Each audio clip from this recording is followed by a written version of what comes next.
Won't be in the VOD. Thanks, Fiesel. Alright, thanks for sticking around. Sorry about that slight disconnection. Hi everybody, this is the Hulk. I'm gonna play Illusion of Gaia, one of the greatest RPGs, action RPGs for the Super Nintendo.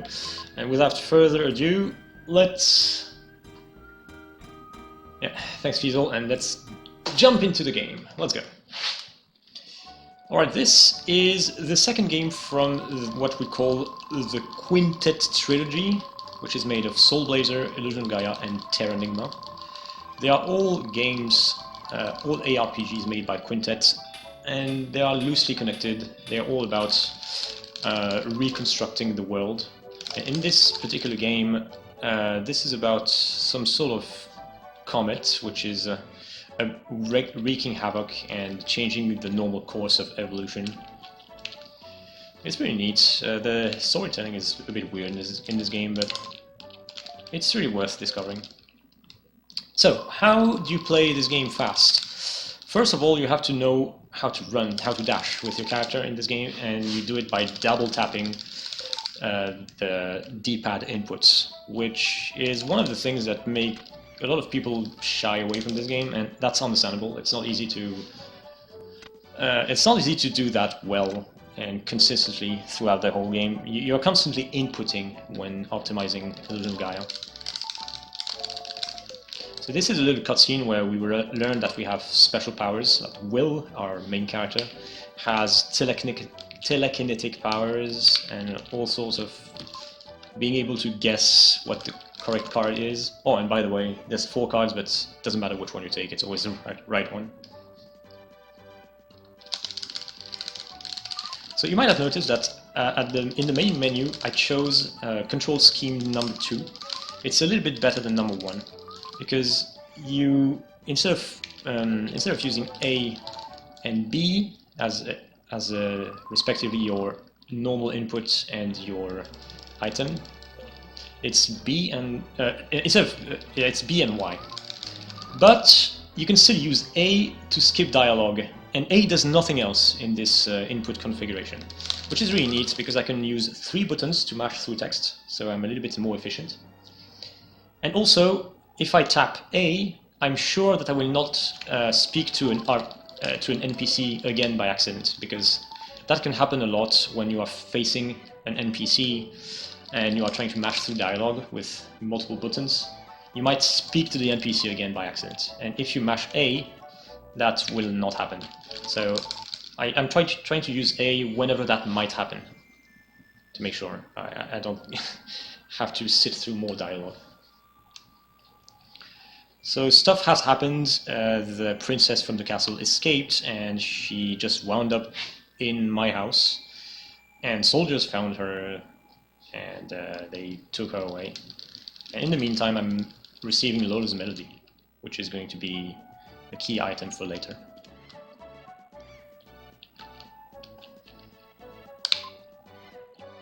Yeah, 305 League, it's not very good, but it doesn't matter. I'm kind of rusty at this game. So whenever you are in the overworld, you can select your destination slightly before the prompting window appears. About a second before, which is very good. It's a really nice thing you can do. It does save some time if you do it fast.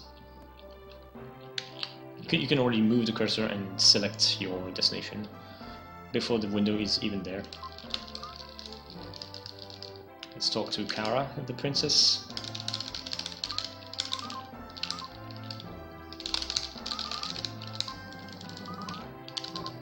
If you talk to the Snowhead again, the name, which is the name of the guard, he sends you with a very high speed, sends you away.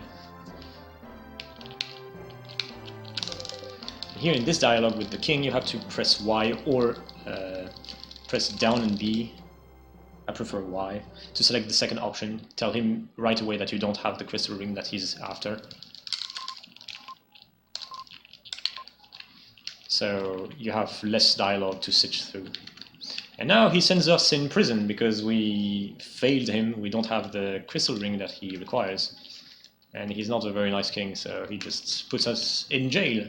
Here you have to speak to the chain ball, to a piece of moss in a corner, and the door. And if you do all these things, you have to wait for 20 seconds.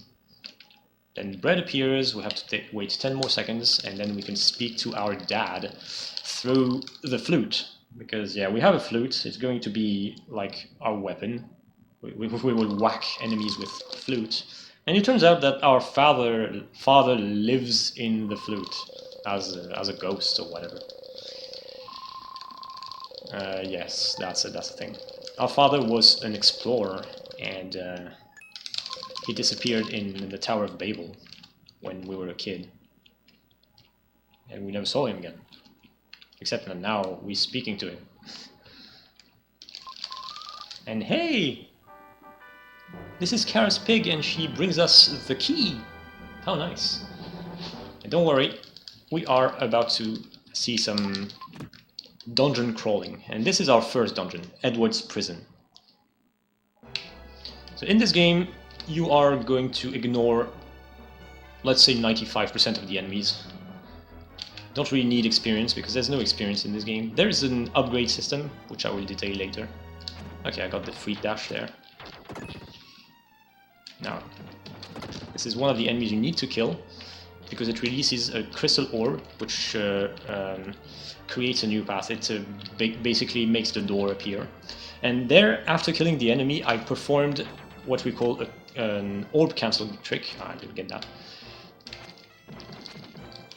Oh, come on, die. I performed an orb cancel trick.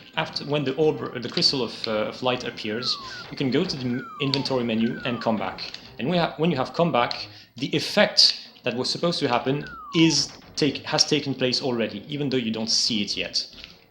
The graphics are still being carried out, which is pretty funny. But it's like the effect is already there. So there, it looked like I went through a wall, because the door was being created. But when I got out of the menu, the door was already there, even though the animation of the door being revealed was still being carried out, which is kind of neat. It saves several seconds in a lot of places in the game. Pretty much every time there's a light orb like this. Here we have to wait 3 seconds and press the switch. Yeah, shout out to Mr. Freet who figured out the Freet dash. It's when you dash and then you attack during a dash, and the attack will not stop your dash. So the way it works is that you will cancel the attack, the animation of the attack, 3 to 7 frames after attacking by inputting a diagonal direction, diagonal to the direction you're running in. So if you're running to the left, you can press B to attack. And then from 3 to 7 frames after attacking, you can press up or down, not leaving left, and you would perform a free dash. So the attack would be made, you would be actually attacking for a short period, and you would still be dashing in whatever direction you were dashing into.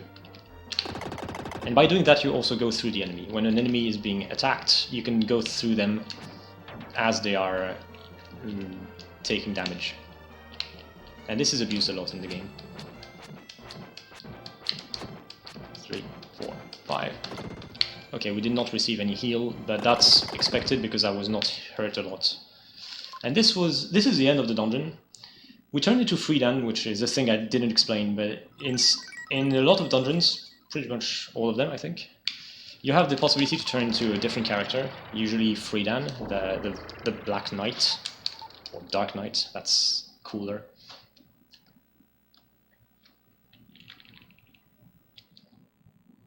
And he has one more attack, one more attack point.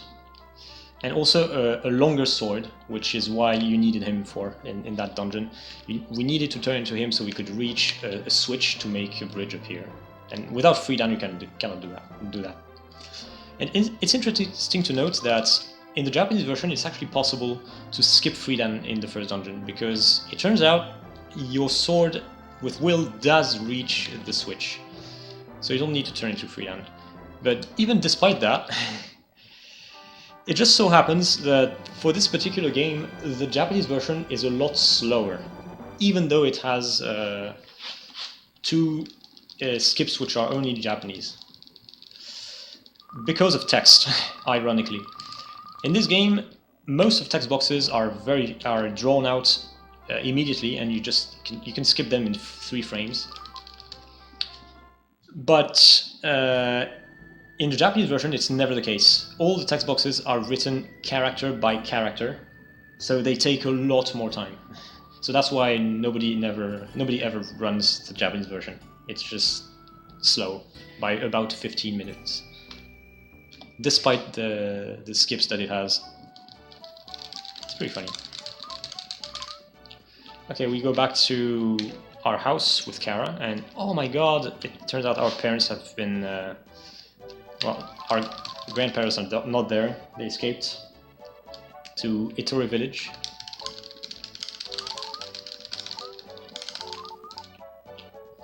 But yeah, our house was searched by some guy who was hired by the king. He will be following us through the whole journey. Well, he's supposed to be, even though we barely hear of him. He's called the Jackal. We'll only hear of him right here and next to the end of the game. In the last dungeon, or second to last dungeon.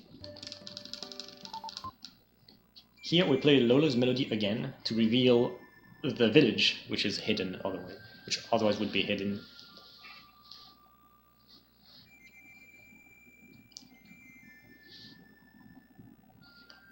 Oh, and you can buffer a left here, because our character can move for 1 frame. Boom. Because I will be moving left later. So that saves a frame. So now here you have to wait for the girls to reach their destination, but it's faster to skip that by going into that cabin and going out. And now we're going to go into this Gaia's dark space, and we're going to receive our first dark power, which is Psycho Dash. Psycho Dash enables me to charge my power, or whatever it is, charge my energy by holding the attack button, and release it as a charge dash. You can smash some walls with that, so it's required. It also does quite a bit of damage. Unfortunately, it's not efficient against bosses, so it's going to be used for some of the required normal enemies, the few of them that exist. So here we need to use it to collect the first Incan statue. It's going to be a required item for the next dungeon, the Incan ruins.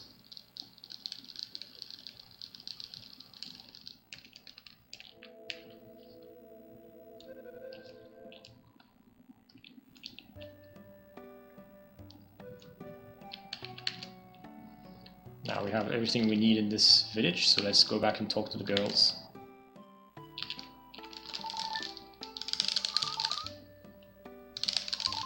Okay, good tech smashing. Next is one of the places that we don't like too much in the game.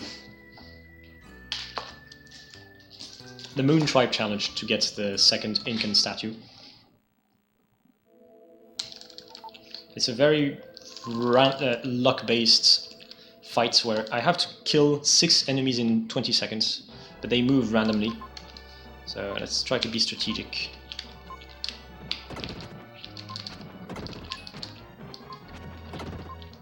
Oh, that was not cool.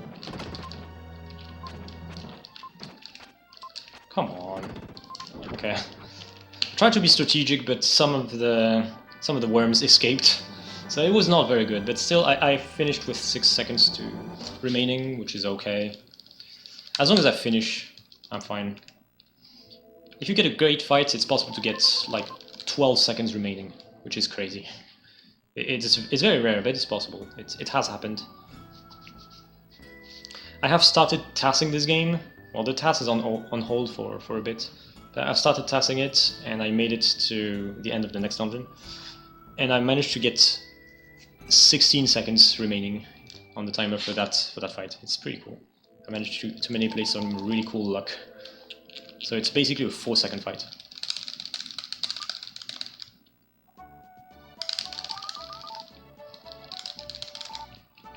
Yeah, that was not very good text mashing. Okay, next dungeon, Incan ruins. First we're going to charge to kill an enemy. It's not really a required enemy, but it's going to be annoying later, so I'll take it out now. And again, charging to take out some enemy which will release a shortcut, so it's actually an optimization. You can't see it because I exited the room, but the shortcut has appeared now.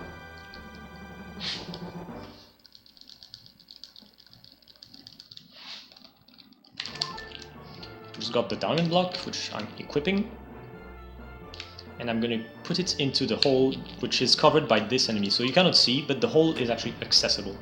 So there I put the diamond block into the hole, and the reason why I killed that enemy earlier is because it would have shot me down while I was waiting in that cutscene, because you can't move for a bit, and I would have been shot.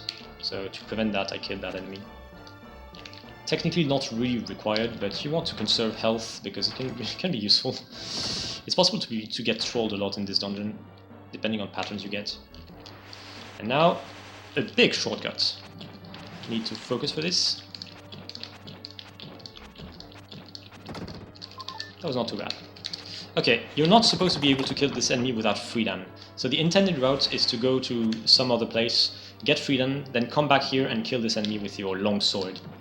But if you do, if you dash towards the enemy and then attack right before you are about to hit the wall or the blocks, you can extend the reach of your attack, and that is sufficient to hit the enemy. So just hit him 8 times and you kill it.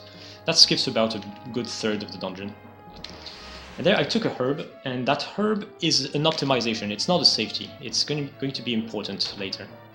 Not much later, though. Don't worry. You will understand. I will explain when it comes out. Whoa, whoa. Might get trolled here. Okay, they appeared slowly. Sometimes they appear quickly and they will be on your path, so you have to be careful. And now we are getting close to the golden room. So this is also related to a part that is skipped in the speedrun. You are supposed to get the wind melody, which will light up what is the correct tile, which is this one, the one I'm sitting on. But fortunately, it's always the same tile, so if you know which one it is, there's no problem. You don't really need the wind melody. So that's convenient, we can completely skip the wind melody.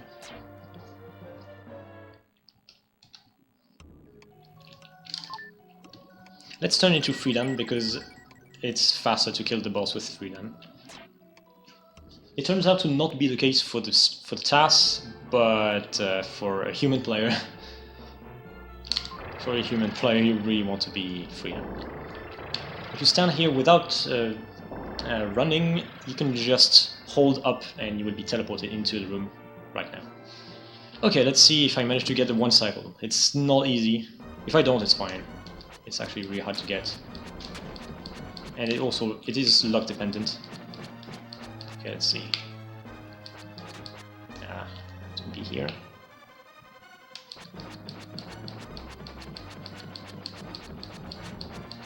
Oh, I missed one. I just missed one. I would have got it otherwise. That was close.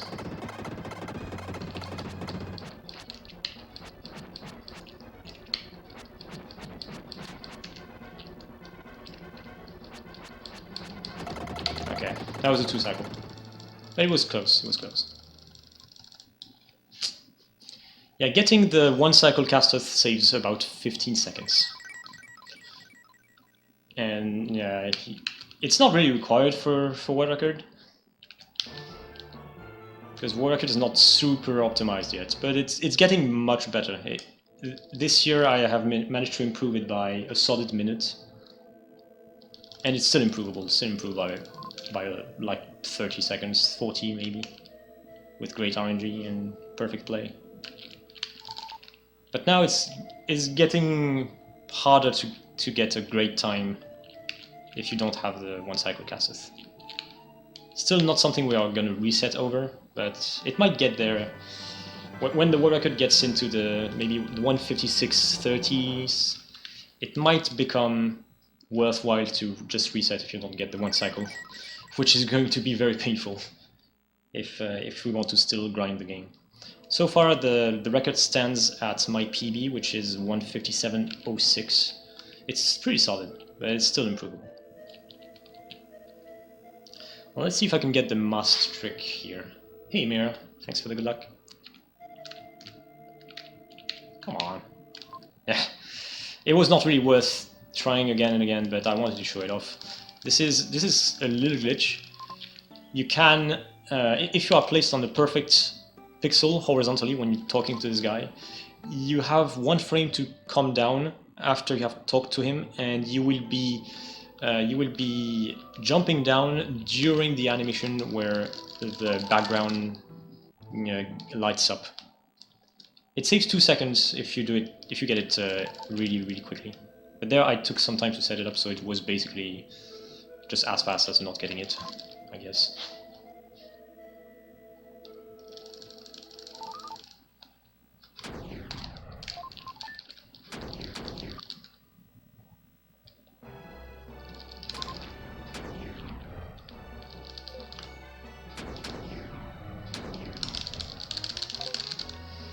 Now we come back to the reality of things. The gold chip was an illusion. And it's being attacked by a giant fish, apparently. One of my mates, one of my friends got eaten. Oh my god, what is going on?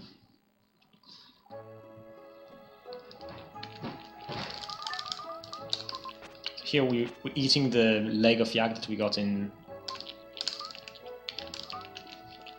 Oh yeah, I have to whack a fish, I forgot not to talk to Kara. Okay, and here we're just waiting. This is a really nice plot... nice place of the game plot-wise, because you see that your character is developing feelings for Kara, even though she's kind of a spoiled brat.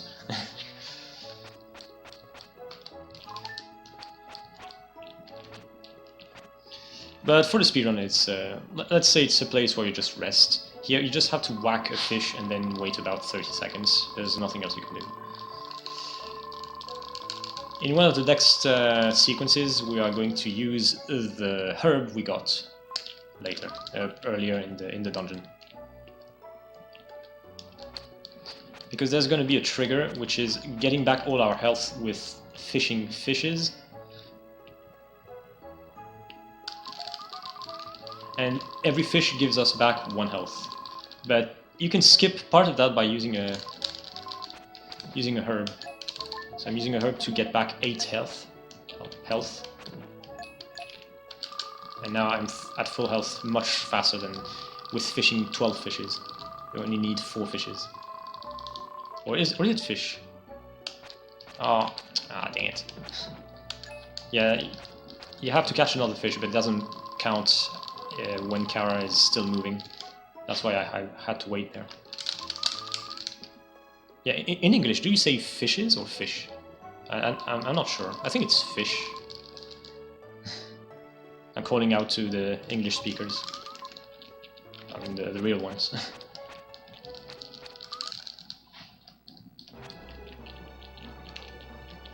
Again, here we have to wait.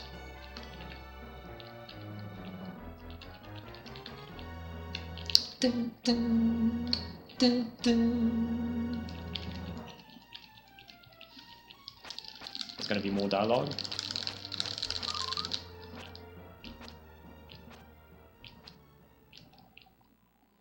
It's fish. Okay. Thanks for clearing that up. Fish is the plural. Fishes? Fish? People are not certain. Yeah, I thought it was just fish for the plural of fish. Some people say fishes. Is it fish eye? Fishy? Who really knows? Yeah, I'm sorry. I'm speaking English as a second language, so I might not be very good at every aspect. Yeah, usually fish. Okay, thanks a lot. Thanks a lot, everybody. Yeah, I started a nice topic there. Yeah, there it was sharks for for once.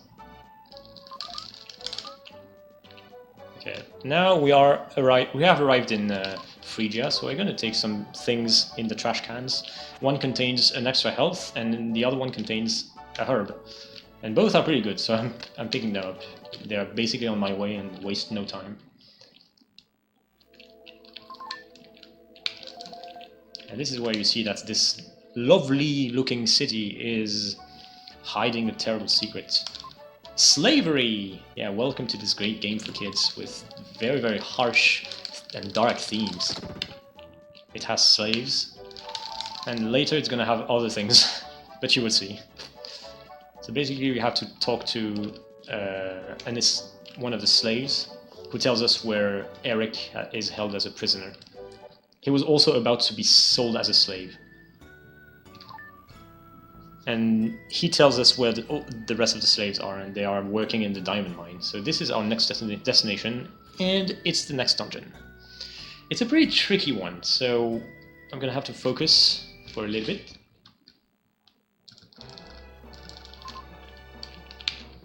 And enemies do a lot of damage. So yeah, I think it's time to speak about the leveling system of this game and how it works.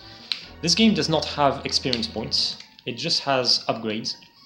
And what happens is when you clear out every enemy in one room, you gain a stat upgrade. Either one health, one... oh, I did not get that. Did not get the free dash. Oh, come on. Whoa! So either one health, one defense point, or one strength point. And it's not random, it's always the same depending on what room it is. But in the speedrun we're never gonna do that. Except maybe in a couple places that you can do, where you can clear out enemies for a little bit of safety. I might do one of them, depending on how it goes. But in the speedrun we don't want to do that because it's very, very slow, of course.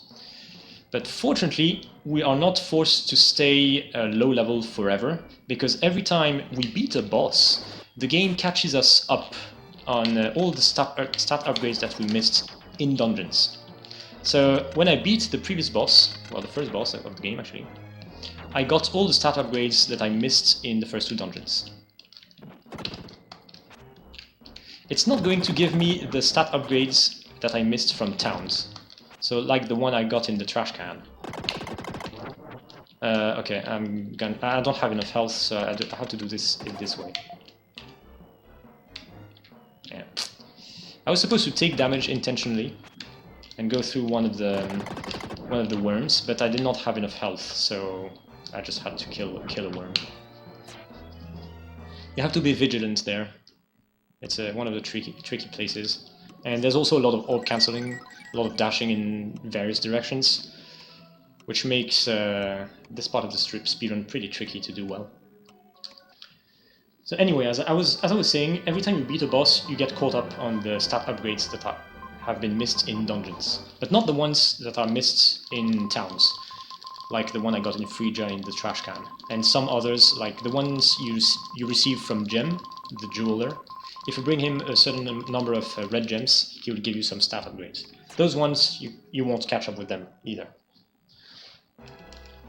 So basically we're gonna have most of the upgrades back, so we don't need to stay low leveled for very long. But the more dungeons we do, dungeons without a boss, and the harder it's gonna become. Because we're gonna stay low level for quite a bit before we beat a new boss. That's gonna be the case for the pyramid, because the pyramid is gonna be like a third dungeon after a boss. So everything is going to hurt like a truck in that dungeon. Here I prefer to take a damage from this lizard guy because it does 4 damage, and I was just at 4 HP. If I had taken damage from the worm, it would have required 2 hits. There I took a hit from that lizard guy, which is not good because I'm about to go in a really dangerous place. Oh, shoot. Elevator time. Okay, I still reached the elevator before the 30 minutes. That's okay. Yeah, I hit that slave in the face, which is pretty funny. You just have to hit to destroy the chain ball that he is stuck with. Okay, I'm gonna do this. Okay, I didn't get hit. This is a really tricky place because you are going through a lot of enemies. There I waited because I did not know what that eyeball was gonna do. So I preferred to wait. Sometimes you can stay there and sometimes you can switch lanes, so you have to wait a bit and see what he's gonna do. Okay, what is this? Going the other way. Of course, being a troll. This is not very comfortable. Okay. Alright, we're good. Maybe I should have taken 1 damage? Well, no, it would not really have helped. I'm going to exploit death at the end of this dungeon to come back to the beginning. This is a bit like Soul Blazer. You exploit death warps quite a bit in this game. So that's the thing I did not really explain the first time I did it after getting the elevator key. You just get the key and then... again. And then you suicide with Freedia to come back to the entrance of the dungeon, because that's faster that way. Cut the chain. Alright. And we speak to the only useful slave in this room. He tells us the memory melody, which is going to be required to progress. There's other slaves, but we don't care about them, so we're just going to leave them. Bye! And now that we have completed everything we need, we're just going to die. Come back to the entrance of the dungeon. Now this game does not really have a nice feature to come out of a dungeon other than death, so we use death. Alright, let's come back to Freedia. So at this point of the story, we need to restore Lance's memory. He has lost his memory, and it's going to point us to the next part of the game. The storytelling is kind of weird. It's difficult to explain, and I don't remember all the aspects of it. It's been a long time since I haven't played this game casually and spoken to everybody. There's going to be a bit of a cutscene here.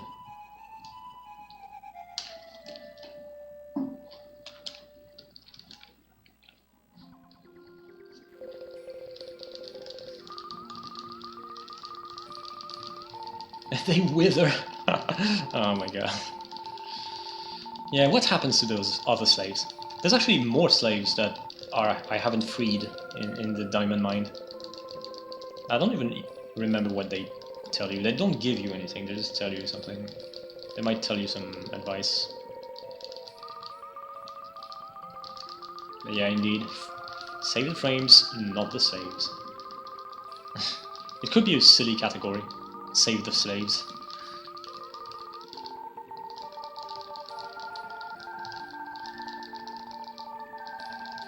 The story of this game is pretty deep indeed when you take the time to dive into it.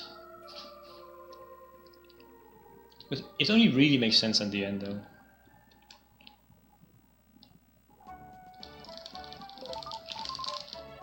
And now we're going to see Neil, because our next stop is going to be on in a desert. But fortunately, it turns out that our cousin Neil is an inventor, and he has invented the plane, or is about to. So that's going to be handy for a good plot-wise. So here you have to speak to each of the 4 inventions, then speak to him again.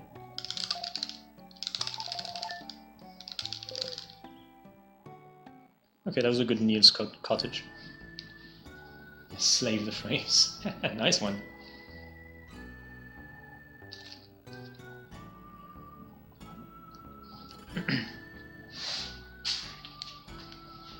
Yeah, this part lags a bit because there's 6 characters on the screen, but well, we can't do anything about it. Here, this is arbitrary trigger galore. First talk to Kara once, then talk to Lily. You can't really guess that, you just have to know. And talk to Kara again. That makes the guys from the Moon Tribe appear here, for some reason. Oh, am I on the pixel? I think I am. Yeah! That's pixel perfect. Yeah, going between sprites is pixel perfect because there's no soft pixels to guide you into the hole between them. You have to actually be that precise to get into them. It saves like a second instead. You can go straight through instead of going around guys. Yeah. I have to wait until Neil is in position and then we can press B. To hit the hidden tile, and that teleports us onto the next dungeon. Okay, still sub 36, that's not too bad. Sky Garden. Yeah, one of my favorites, I think probably the best one casually. And also one of the greatest pieces of music of this game. This game has very, very solid music all around, I think. But this one really kicks ass. So taking some damage when I can, because that's going to be useful. We're going to abuse death a lot. The structure of the dungeon is pretty obvious. It's like a hub and 4 rooms to visit in no particular order. And in each room we're going to get a crystal orb, and when we place all 4 crystal orbs in the hub, it will reveal the path to the boss. So in order, after we get a crystal ball, we can just suicide and go back to the hub. Oh, and one of the nice features of this dungeon is it's a 2-face flying garden.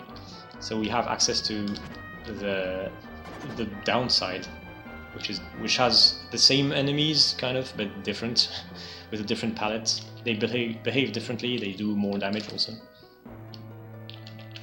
Oh, and by the way, that was a successful freeze dash at the start of this room. I managed to attack the worm and keep dashing down. It's kind of precise. Let's turn into Freedia because we're going to need the dark power that we got in Diamond Mine, which is the Dark Friar, the fireball made, basically.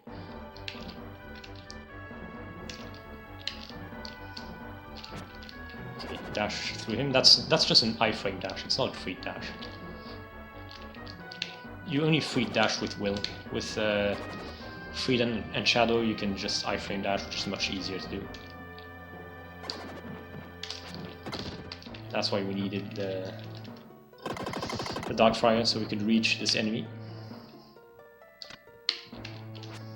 Let's prepare for another one to kill an enemy quickly.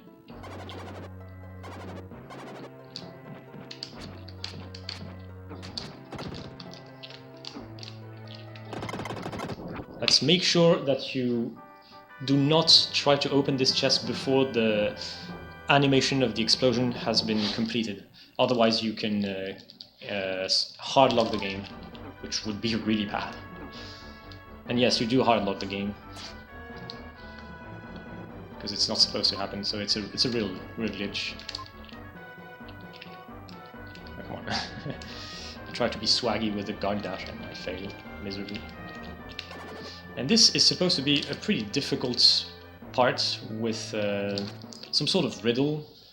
You're supposed to go to the downside, the upside again, and raise some blocks or lower some blocks so you can take acceleration from some place in order to climb those ramps. But I completely short-circuited the whole thing because of the ramp trick that I performed. With that ramp trick, you can actually climb a ramp, which is not supposed to be possible. And if the ramp is just a 1 tile up ramp, you can completely get over it. That's a glitch I used in Incan ruins to gain acceleration from the bottom of a ramp. I'm sorry I did not explain it yet back then. There's too many things to explain.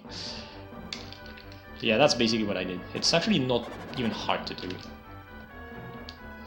And what I just did is get Freedia from the dark space in this room instead of the next.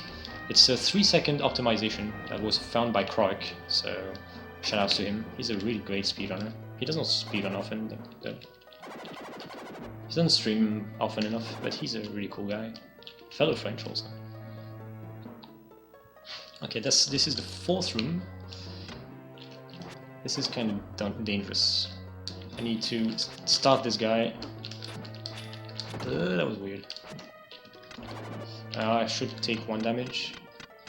Nice, okay. He went towards me. I took an extra damage to speed up the upcoming suicide. And now, this is the statue skip. You are supposed to kill the sword and then you can attract the statue to the left to clear the path to the chest. But it's actually possible to go around the statue and make sure that you don't fall off the cliff. You would normally need pixel perfect movement for that, which is extremely dangerous, because if you fall down it takes a minute to come back. But you can abuse damage to push you to the side without falling, so that's what I did. Okay, now I need to focus because this boss is actually hard to do optimally. Okay, that was not a bad start. 7, 1, 2, 3, 4, 5. That's kind of a new trick for this boss.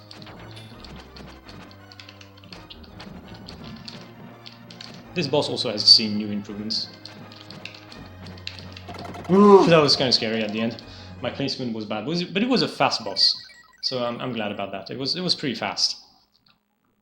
I managed to beat him in 2 cycles, which is what you want. The 2-cycle fight has become much more reliable now with the new strategies. So shoutouts to Mr. Freet for figuring out part of it. I also contributed. I'm the one who figured out that you can ease the second pattern by being more centered, hitting him 7 times and then going off center to force him into shooting his beam at a different angle, and that buys you more time to get more hits in. So that guarantees 12 hits in the second pattern, and pretty easily also. So that was a good 2-cycle. It was a pretty fast fight.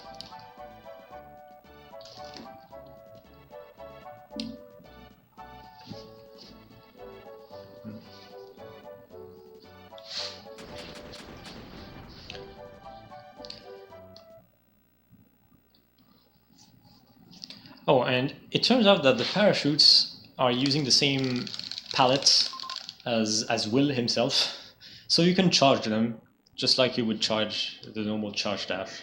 It does not do anything gameplay-wise, but visually it's pretty fun. It really doesn't do anything. It's a visual oddity. I forgot there was text here. I haven't really de-rusted this game, to be honest. Why not since the last time I played it. Tried to grind for a sub 157, but I never got it. Okay, let's go. We need to wait to have Lily in our pocket. This dungeon is very mazy. It's not really a dungeon. The place after that is going to be a real dungeon. This one has some enemies, but you don't even get any upgrades by killing them. So you just want to avoid them.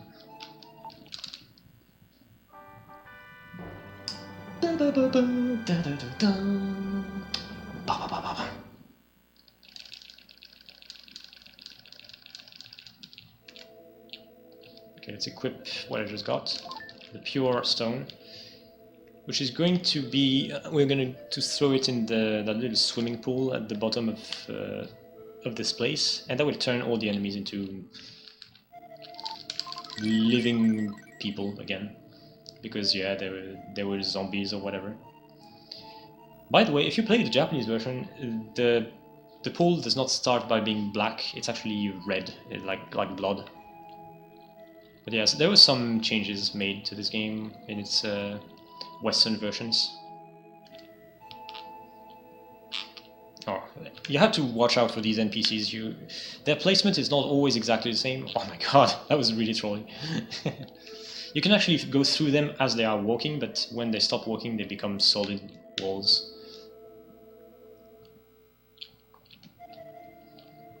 Okay, now that people are back alive, we're gonna have to talk to one of them to get the key to the actual dungeon.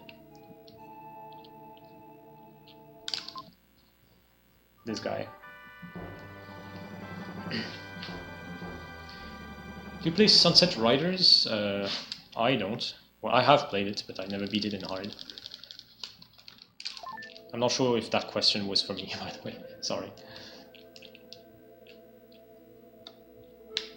And now we come back to the beginning of this place, because that's where the door was.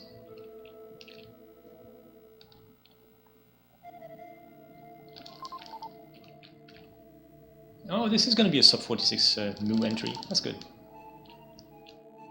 With some time to buy, some time to spare.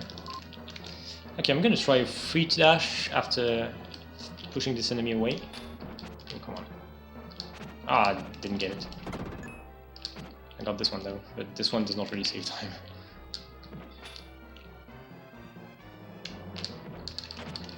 Oh my god, that was terrible. Okay, I did another free dash there. This did not go as planned. I've already taken damage, which is kind of bad.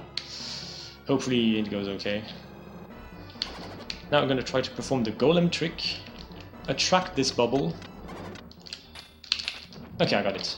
You can use the golem as some sort of wall, so that you do a jump attack off of him, and that would propel you, bounce you to the other side of the bubble. Which is a pretty neat trick. It does save time, because you don't need to make the bubble go the other way. You don't need to push the bubble, you can attract it and then go the other way. So the bubble will not be on your way anymore.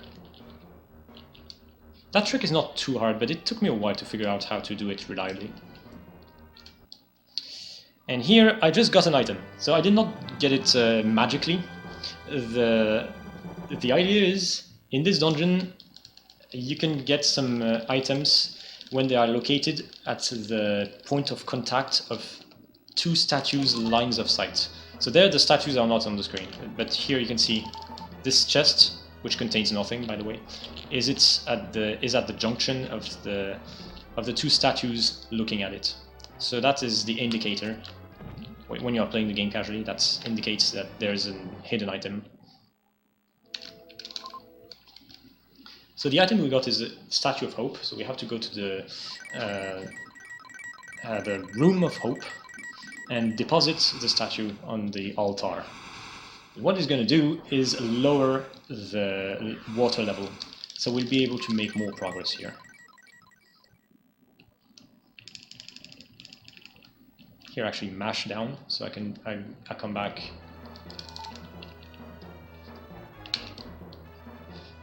Yes, I've been using the menu to skip some obstacles. So that's what I explained at the start. It's called an orb cancel. That was figured out a long time ago, already in 2012 when Puaxel was running this game. It was already known. Sometimes you have to kill an enemy, which releases an orb of light, which releases a new passage, like breaks, blocks, or whatever. Okay, wait, I had to concentrate for this. Okay, and when the orb appears, you can go to the inventory and come back. And when you have come back, the effect of the change which is happening will be already there, even though visually it's still not finished. So it looks like I'm going through blocks because the animation of the blocks being destroyed is still being performed. But for the game, the blocks are already gone, so you can just pass through them. Okay, alright, I still have 10 health, which is enough for the way back without having to heal and to take too many risks. we're going to this place to get our second dark power as well, or psycho power, which is arguably the best one. It's the psycho slider. So psycho slider, the way it works is you just dash and press the attack button. That will make you slide. So the downside of this is that free dashing is no longer available, because because it would trigger this power instead of triggering an attack. But the power itself is really freaking good, because it does lots of damage and you are invincible during it, which will be used later.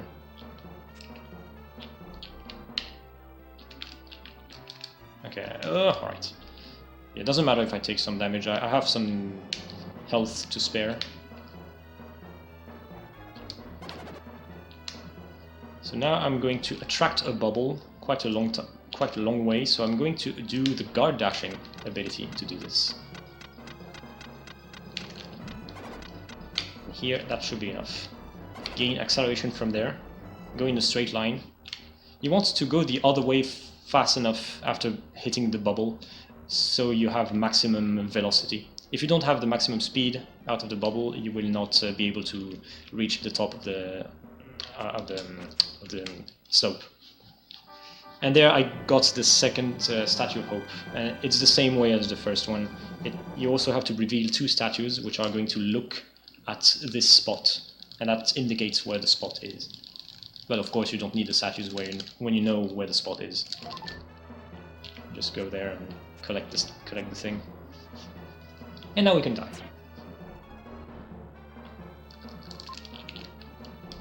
Because it just so happens that the second Room of Hope is right at the start. That's convenient. So again, place the statue on the altar.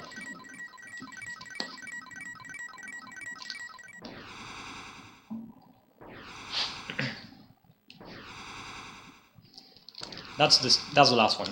Now we have access to the whole dungeon, because the water has been completely lowered.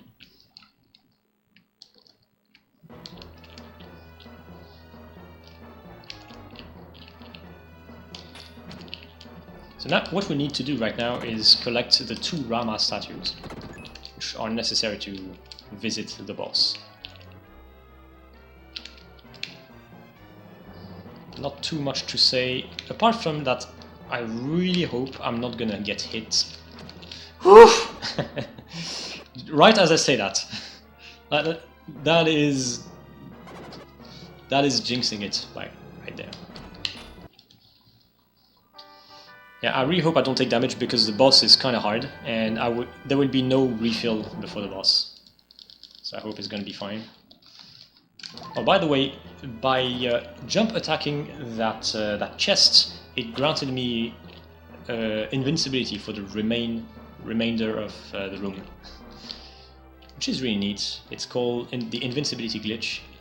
It only works when you psycho slider or jump attack into one of these chests, which make a big fanfare, because the game doesn't put you back in a hittable state. Oh, and I got hit, of course. Well, I'll still try, but that sucks. I was not supposed to be hit. At least now I'm invincible. For this room, just for this room. I can go through this enemy to prove that I'm invincible. If I take a hit again, okay. I hope I don't take another hit.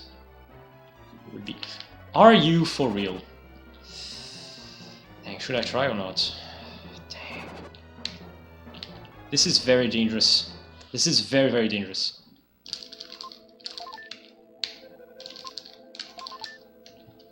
That first hit was kind of my fault, but the second one was not. It was just bad luck.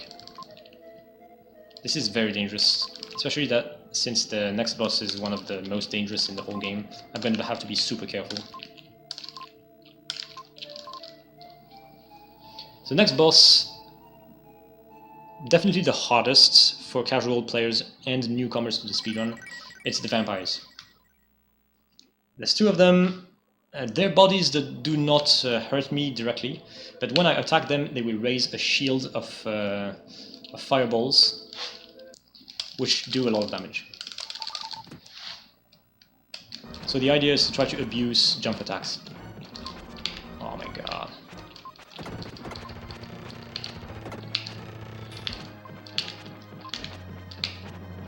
That's pretty lucky.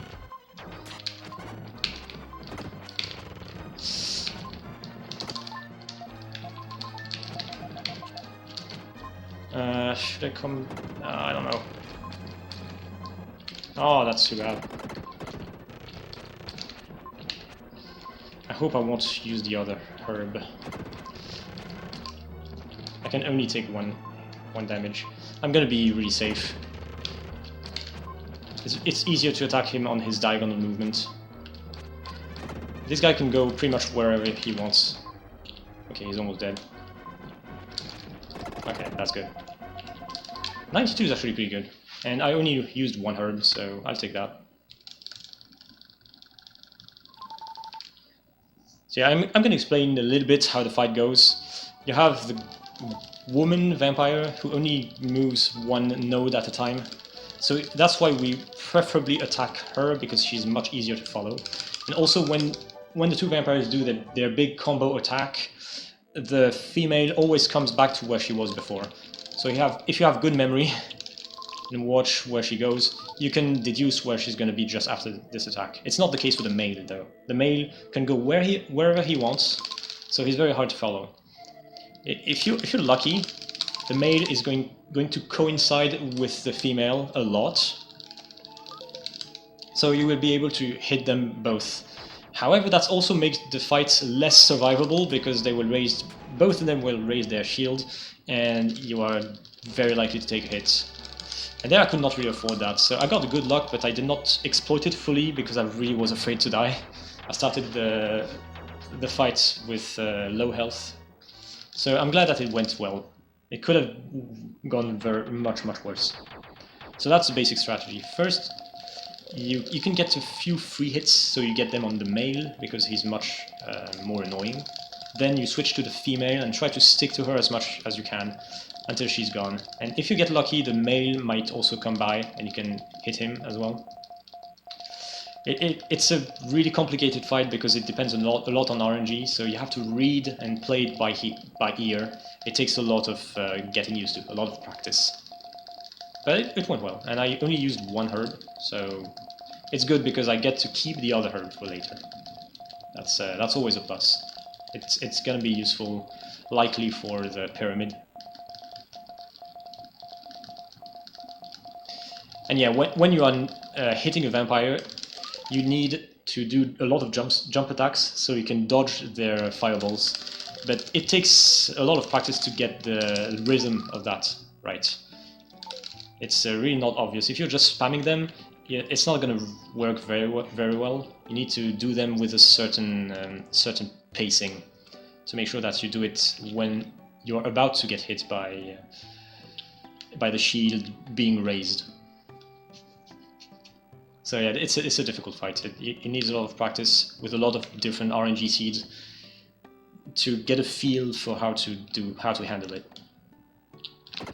And as I was talking about vampires, we are already to the next dungeon. It's a short dungeon, but a pretty complex one.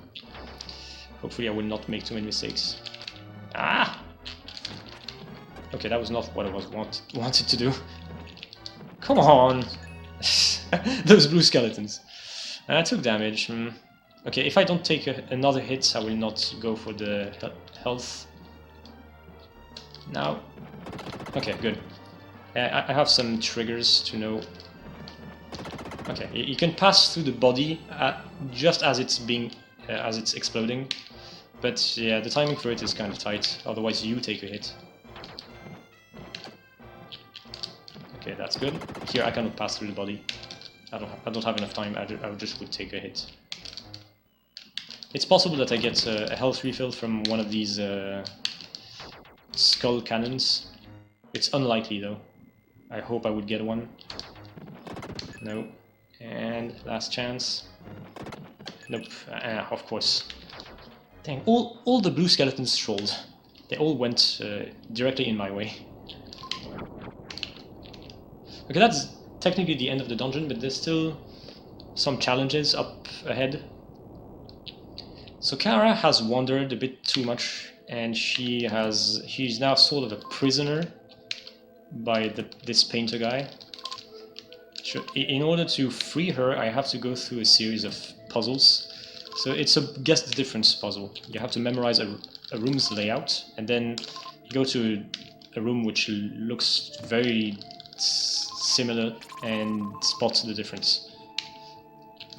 But fortunately it's always the same. There the difference is the contents of the chest, which you cannot really know firsthand. And the last one, if you were a kid, it might have stumped you, but fortunately the answer to the last one was in the manual. So that's how I found it out. But yeah, the rooms themselves are exactly identical. The only difference is that the wind is blowing in the last room, so you have to select yourself. And that's easy to do in the speedrun because sorry, I have to equip this. It's easy to do in the speedrun because the arrow is directly starting on yourself, so you can just smash, no problem. So the last one is very easy to speedrun.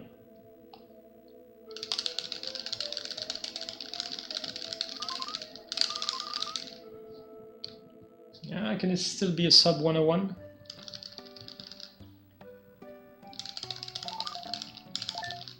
Yeah, sub 101 exiting here. That's pretty good. Once I got a sub 1 exit here, which it only happened once. It was really, really crazy. It was with the one cycle caster and everything.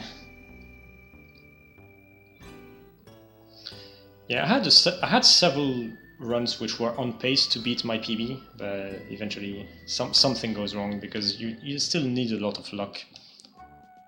There's a lot of luck-based bosses. The biggest of which is the next one, Sandfanger, which we call Trollfanger. You need a particular pattern from him, and well, he will just give it to you if he wants to. But sometimes he just doesn't want to, and there's nothing you can do against that. So next part of this journey, we are going to Watermere, which is the native village of Lance. So here's Lance's dad. We have to speak to him. Oh, and also Lance and Lily are starting a little romance. You will see that in a minute. It's also Lily's birthday.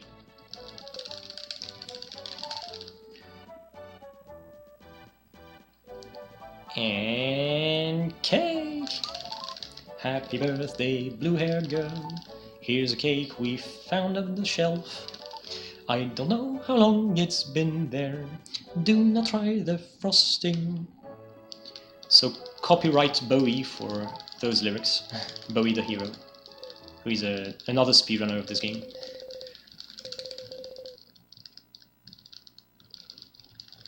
And that's the romance. So Lance tells her that he loves her, and she is scared, so she flies away as a flower, because why not? And now he's going after her.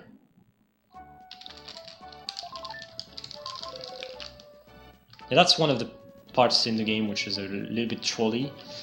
After that cutscene, Lance's letter appears in your inventory. And nothing tells you that. And you are blocked there. You are just stuck until you figure that out. Go to inventory and figure out, hey, there is a letter, and you have to read it to know that Lance has gone to follow Lily in this dungeon. So that's how you get the address. Otherwise, you are not allowed to select it in your destination options. So yeah, it's a requirement. Here I'm doing iframe dashes through these archers. So you have to turn at an angle, hit them and go through them. It's faster than trying to do a kick, right? I mean a slide through them. Okay, did I get... No, I didn't get the 1 cycle. Yeah. It's possible to get through all 4 spears without having to wait, but it's extremely difficult. I got it like twice, maybe twice ever, I think. Once in a run. It's super fast. And you need to do the iframe dashes very fast, and also just play fast. Yeah, I'm just gonna take damage by this guy. Because you can also try the iframe dash, but the snake has such a shorter hitbox, which makes the trick much harder to do. So it's easier to just take damage and go through. It's a bit scary because I had some prior damage. I still don't know if I should heal, but yeah, maybe I will heal in one of the dark spaces. I shouldn't really, but I will. And there I used a slider to stop my momentum, so I'm not forced into going all the way.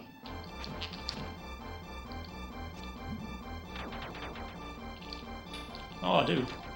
Oh, okay, definitely healing. Definitely. So, yeah, I'm gonna try to explain what the payoff is for what I just did. By blocking my movements and being able to visit this room first. So what you're supposed to do normally is go all the way with being carried by the momentum of the slopes. So you go all the way to the right. Then you get to the right, and there you would be able to collect the spin dash ability for Will, which allows you to climb up slopes. So you're supposed to use that to come back to the left, get here, and take Freedia, and then come back to the right, kill an enemy as Freedia, because there's a distant enemy that requires Freedia's fireballs, and then proceed to visit another dark space to turn back into Will, and finally you can finish the dungeon with Will, because you need spin dash again. But you can completely circumvent having to go to do this back and forth by doing what I did. You get Freedia immediately, use him, and then get spin dash. And the cool thing is that by getting spin dash, I also turn back into Will. So I have done what I need to do as Freedia, and I get Will back. So I don't need to either die or visit an extra dark space to get Will back. So that's why it saves a lot of time. It saves some back and forth movement through the dungeon, and it also saves having to find either have to die or find an extra dark space to get Will back. Especially since if you have already collected the power and you come back to this dark space, you cannot use it to turn back into Will. That statue is there to give you the power, but it's not there to transforming you. It's only transform you if you are Freedia. So that's why this whole strategy makes a lot of sense and saves a lot of time. Okay, here's a little bit of a puzzle. You're supposed to attract these statues, but you can whack them instead. If you turn around when whacking them, you will be whacking them or sending them behind you, so you basically go through the statues and kind of shortcut the puzzle. And let's go to the 4th boss, Sandfanger. Let's do it. Okay, let's see how lucky we are. We need the egg patterns as much as possible. He has 3 patterns, so this one, the sideways, has the upwards. Oh, that's the egg, that's what we want. Okay, and that's the 3rd one, that's the up and down. Up and down is the worst, it's the slowest one. But pretty much anything that is not the eggs is bad. Oh my god, that was a bad placement. Come on. Yeah, I'm supposed to hit him twice. Only 1 egg so far, this is not very good RNG. A good fight would have 4 or 5 eggs.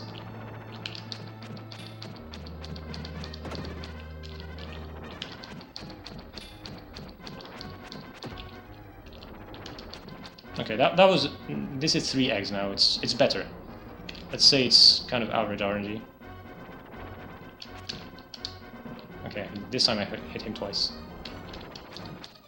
Come on, one more egg to make it 3.5.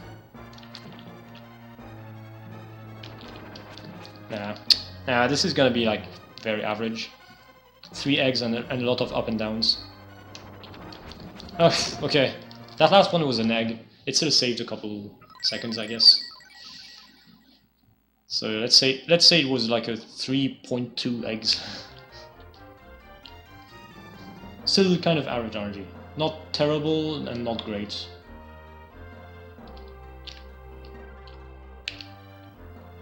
Yeah, World Record was already pretty dead, but now it's completely gone, I think. But we're still on pace for a sub 2. Maybe even sub 159, I'm not sure. Not really sure.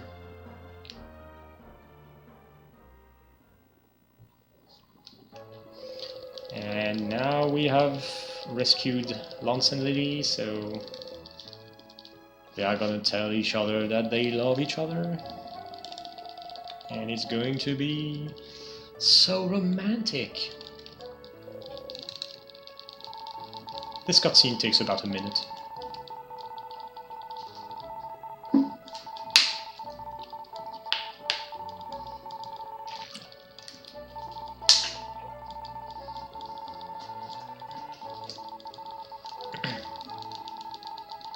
Yeah, people talking about the randomizer. Yeah, it reminds me I still have to play it. I've played it in its very early stages, but I haven't played it since. It seems to be very popular now, so I really have to give it a try. Eventually.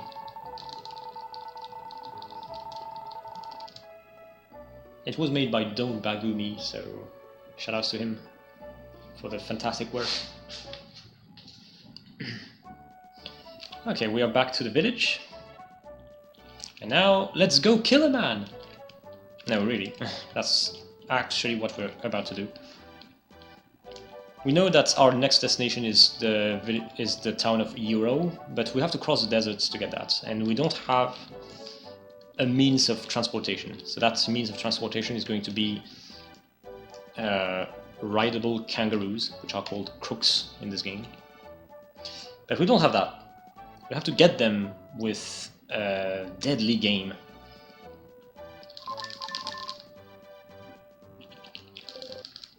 So it's basically Russian roulette, but with glasses. One of them is poisoned. It's the one on the right, always. It's not random, fortunately. So we drink 2 good glasses, and our opponent dies by taking the poison. So we take his money and his crooks, and we win. So it's possible to actually lose this. If you try to select the glass on the right, you're gonna have another window, another text box telling you, this glass looks really suspicious. Do you want to drink it? And if you say yes, you die and you have to retry. So it's actually possible to lose.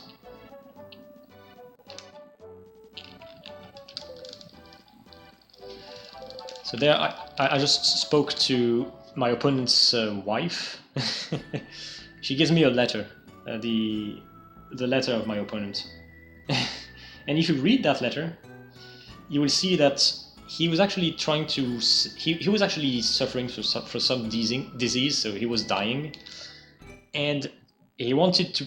He was playing a Russian glass game to try to collect some money for his wife and his son to be born. Because, yes, she was pregnant. So now, he's dead, she's pregnant, and they're out of money. Great game for kids! Thank you, Nintendo.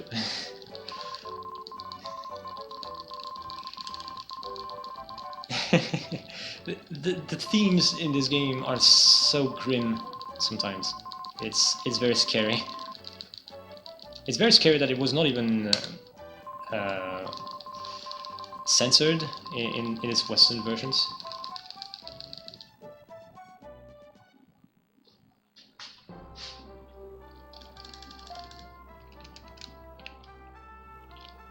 It's the inspiration for Breaking Bad. Maybe. So we are in Euro. We just have to talk to a couple old fellows who tell us where the next location is. So this is another weird plot point. We have to go to Mount Temple to retrieve the magic teapot, which reveals the true nature of things. And that's going to be another plot thing. This dungeon is probably the most annoying one if you play casually, because it's very, very mazy. It's very easy to get lost. But it turns out that in the speedrun it's one of the easiest, if not the easiest. It's kind of a pain to learn, but when you know where you're going, it's really not that bad. It's easy because we just fought a boss, so we are updated on upgrades. So enemies are not gonna hit very much. So we can just ignore a lot, and even if I take damage, it's not gonna be a big deal. Well, it's still possible to die if I'm really careless, or if I really get bad energy. That can happen still. Kill this one because he reveals the path to return to the entrance of this room. And I'm going to perform the invincibility glitch on this chest by jump attacking it.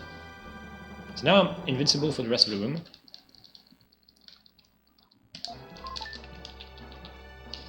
So I can go through enemies like these skulls without having to, well, dodge them or attack them. I forgot to, I was supposed to charge for here. But yeah, the fact that I forgot it probably makes it worse. So there I used the first mushroom drops I just got. It's a Mace Vines Grow. There's gonna be 2 more in the dungeon. This dungeon is not super interesting, to be honest. It's mostly lines that you have to optimize. But the turns with these giant mushrooms can be tricky to see, so it's not that easy to optimize. Okay, good. Okay, you need to make some turns when you're going fast with the spin dash. Spin dash is really good when you are in a very long path, like a straight line. Oh, there's some lag. It depends on their position. There it was kind of unlucky. Yeah, if you're taking big lines, it can be a good idea to charge a spin dash if you can afford it. Okay. Oh, it didn't take another damage. Nice. So now let's go collect the third one. Yeah, these spiders are really annoying because they lag the game. They will lag the game a lot when I come back. But it's probably still better than trying to kill some of them. It's better to just bite the bullet and take the lag rather than try to kill one of them. But here I could also do an invincibility glitch on this chest, but it's pointless because it would be lost instantly after the jump. Because some actions reset your invincibility status, so that jump I just took resets it. Also, if you do another jump attack or another slider, it resets it, so you lose the glitch if you had it.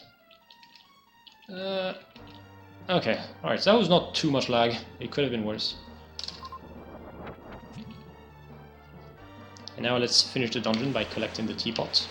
I can take some damage on the way if I can, because I will of course be taking a death to come back after I'm done. No, there's no enemy on my way, so whatever. There we go.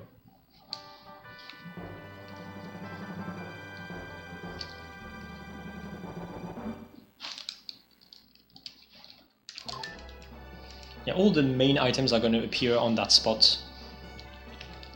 When you are really used to speedrunning this game any percent, and you know how many herbs you used in the vampire fight, then you know on what spot of the inventory each item should appear.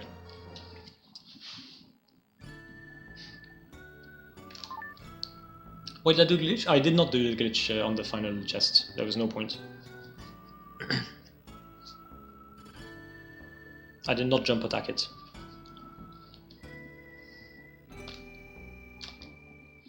Okay, Euro. Now that I have the teapot, I have to use it with Neil's parents. They are the owners of a big company called Roulette, and hello, they are actually ghosts. Well, they were not there. They are long gone. They were illusions.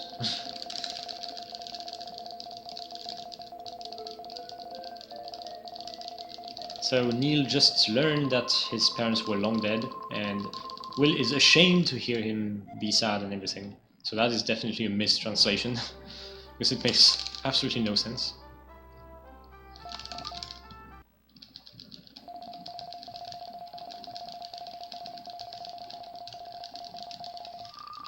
Hey, an old friend of Kara's. Look, it's the pig. So he really needs to make a return right now. You will see why.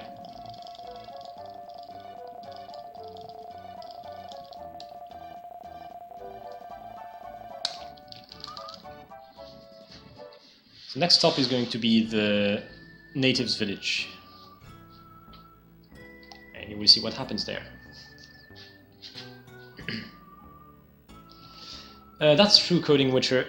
You have a line of people, and if you wait in that line, which takes a long time, you can get inside of that house and you can drink 2 potions. One of them gives you, I think it increases your fireball as freedom, and the other one is, I can't remember.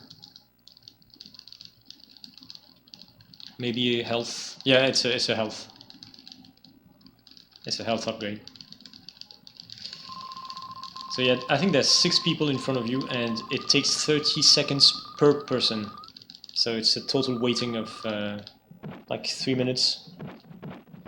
It's possible to cut in line slightly if you come from the outside of the village of Euro. You can cut the first 2 people, I think, or the first 1 person, and only have to wait like 2 minutes or 2:30. But anyway, it's it's not a thing you should do for a speedrun. There's really no point. This game has another category. Oh, by the way, bacon. And it turns out that not only is our dad in the flute, our mom was in the pig all along. So talk about family issues. Yeah, this part is extremely sad. If you have the Bowie Rip emote, you can spam it right now. From Bowie the Hero. He has an emote representing the dead pig.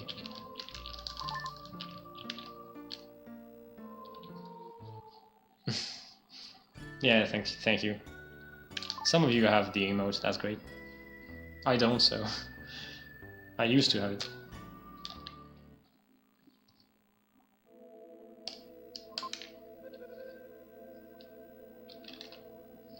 Here I'm using a spin dash just to go a bit faster. Okay, this is Anchor Watch. It's a pretty nice dungeon. One of my favorite ones to speedrun. It's kind of complex. I'm gonna try to... You have to kill a beetle statue on the wall. I'm gonna try to do it efficiently. Nice, that was really good. And it turns out that you can go through that crawl space without having to do an orb cancel glitch. It's the only place where it works. It's most certainly a glitch or some sort of oversight.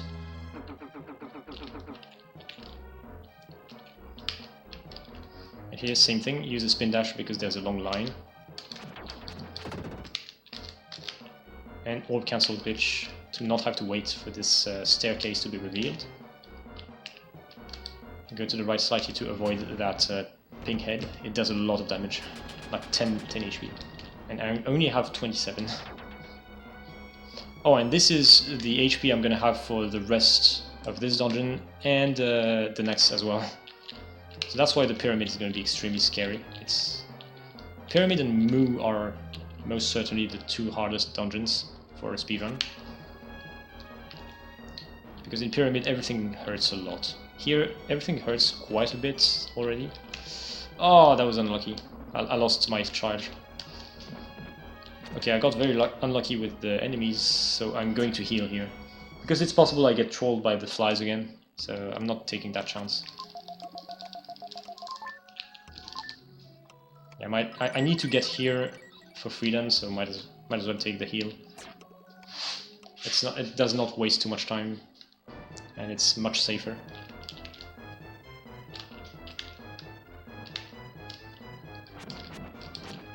Okay, let's go through these evil bushes. Come on, oh dude! Well, good thing I healed. I would be almost dead otherwise. Here I'm going to do the earthquake escape. So you're supposed to go to the right and collect the earthquake power to stun one of those robots, like this robot I just killed. You're supposed to stun it so it does not block your path, because if you try to go up that corridor, the robot will be there, well, or golem or whatever it is, and it would block you. And it would be impossible to kill it. It will rotate constantly and just block you, and it would be unkillable. So the expected thing to do, or the intended thing to do is to get Earthquaker to stun the robot before it blocks you. But it turns out that if you use 3 well-placed fireballs, you can dispose of the enemy without having to get Earthquaker. It's kind of tricky to do. You have to align properly and then move as you cast the fireball, so it barely sees. So you barely have like the bottom line of pixels of the enemy on screen, and that's just enough for the fireball to actually damage it. Okay, nice movement there. Oh, and by the way, that previous room was a room with a big light flash, which completely blinds you. But yeah, if you know where you're going, you don't really need to have the magic glasses. In the game, you're supposed to find magic glasses so you can see where you're going. But yeah, if you're a speedrunner, you don't really need that. And the damage I took was intentional, because I intend to kill myself just after getting the item here. So I depleted my health down to 1, which is, well, convenient.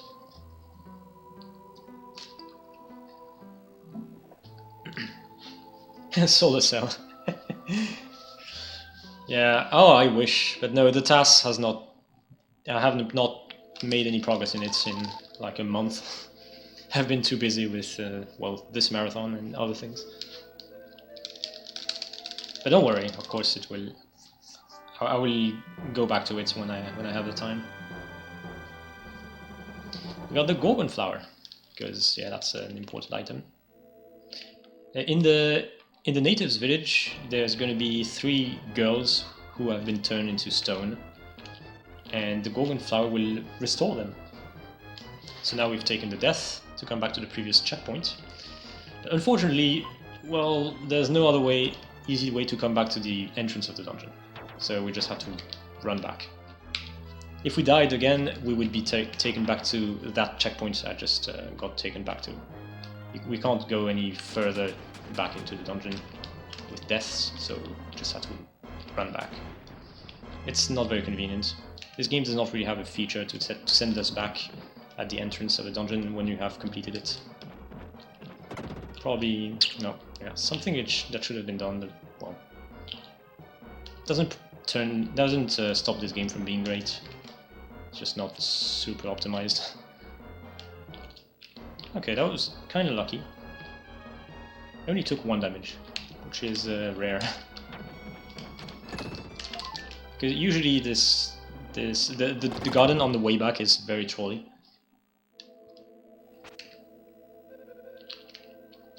Okay, they trolled me, so I had to go back a little bit. Yeah, you have so much for this for. Yeah, the good thing about video games is that you can die and you come back still.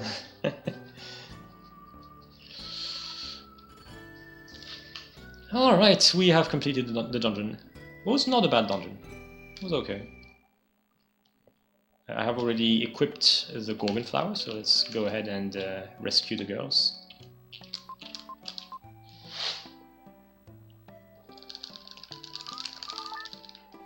Yeah, the long neck enemies are really finicky. The only way to kill them is to wait for them to extend their neck, and then you have to damage their head. And I think the idea is that you have to attack their head such that it is separated from their body enough that it breaks. I'm not sure exactly how it works, but yeah, they are very weird enemies. Yeah, the only thing we needed to do in Dao was to speak to Neil. So he tells us that we had to go to the pyramid now, and let's go to the pyramid. That was almost a sub 130 pyramid, but still, it's a pretty good time.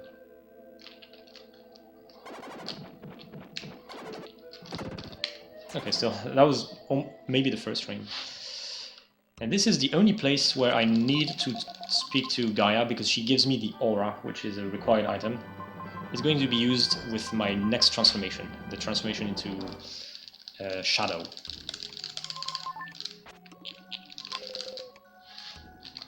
So let's turn into Shadow. And if you are Shadow and you have the aura equipped, you can use it to turn into water. And you can go through some places of the floor like this. When there's a lot of bricks in the background, you can usually seep through it as a flack of water or whatever. As a pond. I'm not sure how to call that in English. So this is another hub-like dungeon where we have 6 doors to go through. So 6 rooms to visit, at the end of each of which there is a hieroglyph item that we need to collect. We can basically do them in any order, but the order is pretty much dictated by the transformations that we need to be in to do them efficiently. So there's basically 3 rooms that we'll do as Shadow and 3 rooms that we'll do as Will. So first, I'm going to do the 3 Shadow ones, and then the 3 Will ones. Wait to despawn this. Okay, got it. For a while I was not sure what to do. Yeah, this room is the one we start with, because not only is it convenient, but also it's the trickiest one. It's long, and it's really easy to die at the very end on what we call the killer 6-pack. There's going to be a 6-pack of laser orbs, which is pretty difficult to beat and survive. Because unfortunately with Shadow we have no projectile. It would be easier to do as Freedia with his fireball, because well, we can just advance slowly and fireball our way through. But that's slow. So we want to do it fast, so we do it with Shadow. So, wish me luck. I'm gonna wait here to despawn the laser.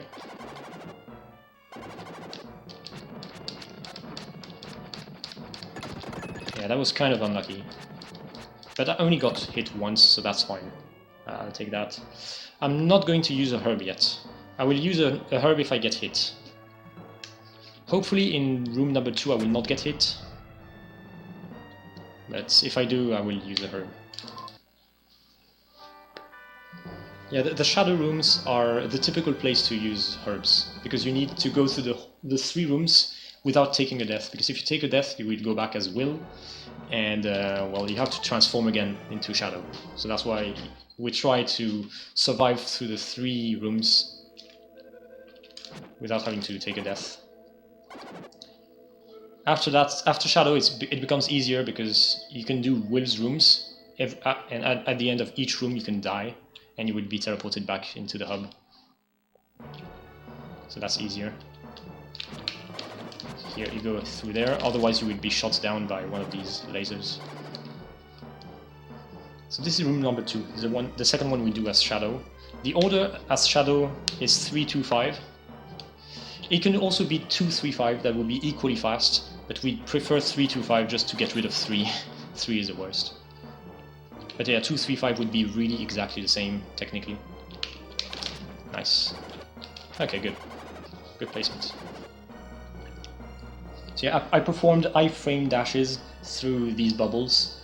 So it's the same way as, it works the same way as with Freedia. You can go through an enemy as you are hitting it, and for a short period it will not be active, it will not be able to hit you, so you can just pass through it.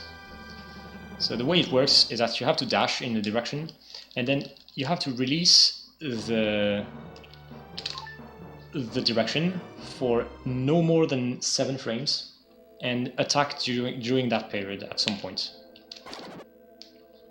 It's no more than 7 frames. If you release the dash for 8 frames or more, you will stop dashing.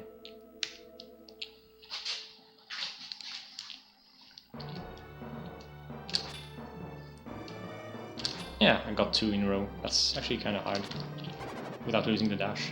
Okay, first RNG time. Do I get hit down there? So, yeah, that's something I didn't say. I'm performing the aura glitch. I got hit. That's unfortunate. Not really my fault. The enemy came after. So I'm performing an aura glitch. So if you attack and then use the aura during the animation of the attack, your sprite will be constantly attacking for the whole duration of the aura, which is really convenient. So I have to heal. I just have to. Because I can't guarantee I would survive here. If I fall down and there's this enemy. Okay, he didn't hit me. But he could have. And yeah, so that's why I needed to take that herb. Kind of sucks I wasted the herb, but well, no, it's not wasted. It was required to be 100% sure I would survive. I still have a herb, so that's fine.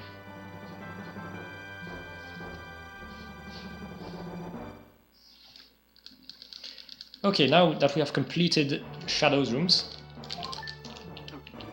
we just die, and that gives us will. So we have to do the remaining rooms as well. So the order is 6, 4, and 1. So yeah, the reason why that is the order is because you have to stop. You have to end with room number 5 as Shadow, because it's the fastest one to death warp out of. So that's the one you do at the end. And for Will, you do 1 for the same reason. Is that the opposite reason is because it's the slowest one to death warp out of.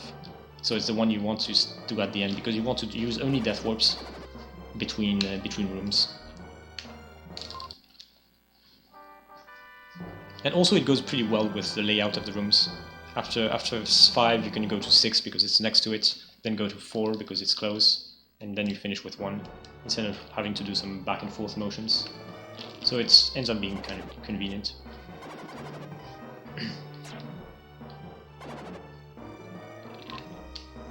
Okay, we've done room number 6, so now let's do 4.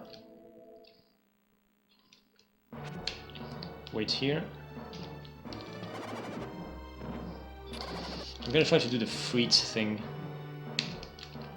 Hey! Oh, almost! What a troll. Almost got it. Yeah, that was also figured out by Mr. Freet, so shout out to him. If you move in a particular way, you will lock all the laser orbs into the up position, because they will be targeting you all at the same time. So they will be locked on the top lane, so you can go to the bottom lane. Oh, I forgot to... yeah, I knew I had to do something here. Here you do it. So you go to the bottom lane and finish, but that didn't work. It's kind of precise. Whee! And stop here and charge another. Whee! It's pretty funny that this big crushing ceiling only does 1 damage. It does not kill you, it just does 1 health damage. But all the enemies do 6 or 7, just because I'm so underleveled. So use the bubbles to kill yourself instead of the crushing ceiling.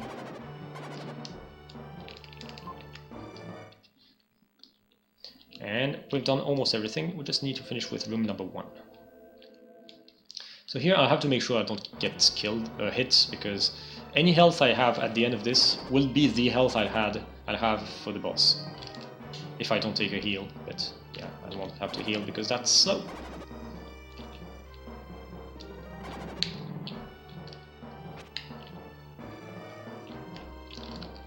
Whee! Okay, same thing here. Have to wait on the top here to accumulate more speed. If you do it from the bottom, you will not be able to get past. Do it here, so you go through everybody, and do the last one here. Come on. Yeah, after you have charge, you prepare the spin dash by pressing LR. And you have to start with L. If you start with R, it doesn't work. You have to press R a third time, so it's less efficient. The most efficient way to do it is LR. Okay, we've done all 6 rooms. So now let's see a pretty cool cutscene. Oh, the jackal! The guy who was supposed to have followed us all along. We finally hear of him again after he has wrecked our home back in South Cape. It's supposed to be all scary and everything. Well, he kind of is, I guess.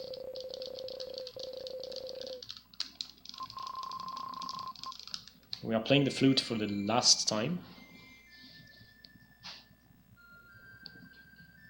which is going to trigger fire by both of the statues.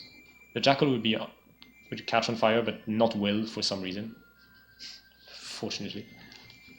And during that time, you can move a bit in that section and select one of the hieroglyph tiles, so to save some time.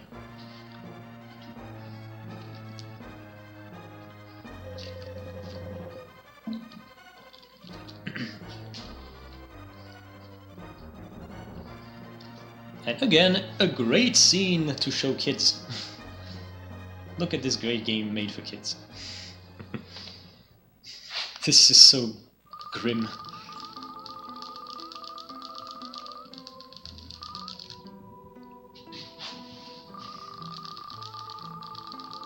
Okay, the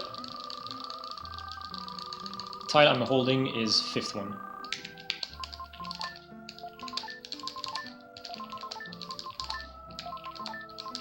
No, that's not correct. Dang it. Okay, yeah, that was the 3rd, I put it in 2nd. So the order is pretty simple. It's the same one as the order of the rooms that you got them in. Well, if you did them from left to right. And to know the order, you can also speak to a character in DAO who will give you a diary from an explorer. I think it's actually your dad's diary. I don't even remember. Which gives you the order of the symbols.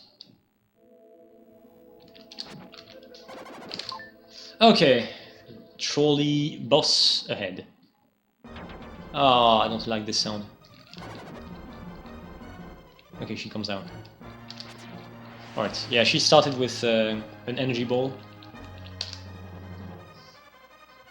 And sometimes you can do that. She can do that several times without ever coming down. You can use the teleporters to come up, but if she decides to come down, then you will be stuck on the upper side with her being down. So, well, it's random whether it's going to be a good idea or not. So the first thing you have to do is alternate sides, starting with left, using the aura to dodge the spirits, and attack when she performs. Simple enough. However, I have to make sure I don't get hit, because you can only be hit once. I have so little defense that her hits, they do, I think, 17 damage, sorry, or 19 damage, I think, in any percent. Okay, and this is why you want to alternate sides. Okay. Another non-ring, that's unlucky.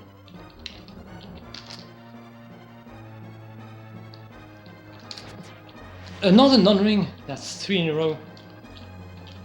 That's very unlucky. Another non-ring! Come on, 4 in a row! Okay, I'm gonna kill her in a pretty cool way. With an aura glitch. At least I got that. Yeah, after she is half dead, she can do the ring of spirits, and that's very good because it's much faster. And it's supposed to be happening a lot. It's supposed to be more probable than the other pattern, but there I got 4 out of 6 bad patterns, so it's very bad RNG. Well, we don't get to choose. That's just RNG. It's possible to get all rings. That's perfect RNG. It happens sometimes. It's not very rare, but still, it's kind of unusual. At least I did not get hit, or I didn't die. It's a boss where it's very easy to die. It seems like it should be easy, but still, if you get a little bit off balance and you don't manage to really predict where the spirits are going to go, it can become a nightmare very quickly, and you can get just overloaded with stuff to care about, stuff to look for. Or you can be pushed into a bad position where you can't really dodge anything. Yeah, the thing that makes it really difficult in any person speedrun is that she hits for 19 health, I think. So you can only take 1 hit, and after that you die. If you get hit, and even if you use a herb, you cannot survive another hit. I think you need to use 2 herbs if you want a chance to survive with another hit. But I did not even have 2 herbs.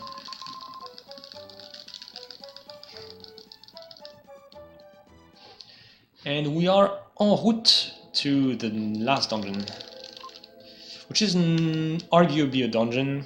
Actually, not much is happening in the tower itself. The only thing that's going to be happening is that we're going to have to refight all 5 bosses in stronger versions. The good news is, for each boss we will be playing as Shadow. So most of them are actually going to be easier, like all of them except for the last one, which is going to be pretty much the same. Yeah, Shadow will make the fights much faster and easier.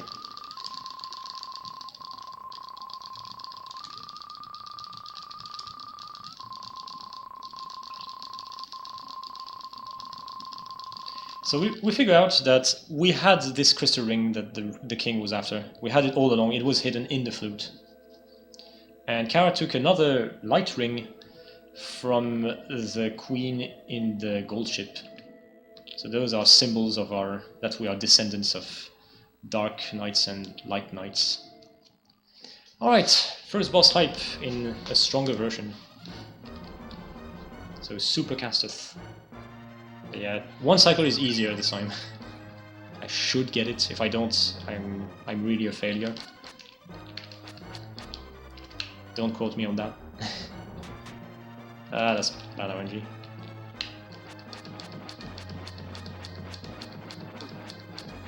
Okay, I got it. I still took a hit though, because of the bad RNG from the bouncing crystals. I had to take a hit.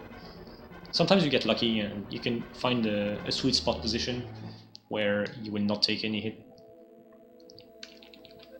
The difficult thing when you are doing your first runs is to remember in which side, if you have to run left or right after a fight, because you're always alternating sides. So here I come from the right, so I have to run left. But sometimes you don't remember. It used to happen to me. Okay, this fight should be very fast.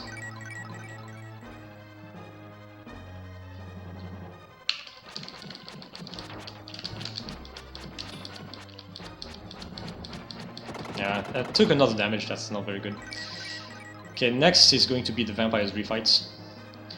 The aura glitch will be very useful against them. Unfortunately, contrary to the normal version of the vampires, this time their bodies do hit me. So they don't only hit me with their projectiles, they also hit me with their bodies. So I need to still be able to get close to them to do aura glitches and damage them a lot. But not too close, otherwise I would take damage. I have one herb, which is nice, but not fantastic. And I've taken already 2 damage, which is not great. Okay, let's see how it goes. This time I will go for the female first, because I don't have the free hits as I did in the previous vampire fight.